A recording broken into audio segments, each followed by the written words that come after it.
L'image avait marqué les esprits. Souvenez-vous, au mois d'août, la Loire était quasiment à sec dans certaines zones. Après des mois sans pluie ou presque cet été, le niveau de l'eau remonte progressivement depuis le début du mois de décembre, surveillé de près par les spécialistes.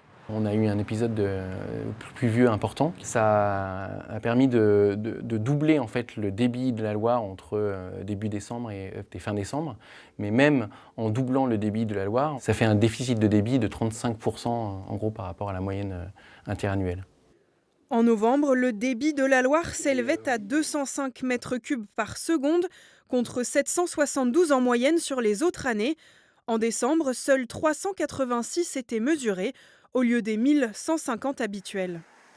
Autre phénomène préoccupant, les pluies intenses qui ont arrosé la région au mois de novembre ont lessivé les sols. Là, c'est les taux de nitrate. Donc vous voyez, là, on a eu le pic en novembre, très fort, qui est monté à plus de 60 mg. Ce pic, sans gravité, a été mesuré dans le réseau d'eau potable de l'agglomération de Nantes.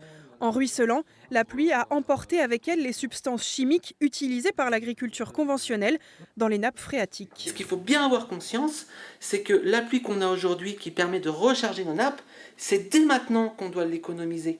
Parce qu'avec les réchauffements climatiques, on voit que très rapidement, nos nappes, elles arrivent à des niveaux très bas. Et quand les niveaux sont très bas, on concentre aussi la pollution. Ce qui rend encore plus compliqué la capacité à dépolluer cette eau.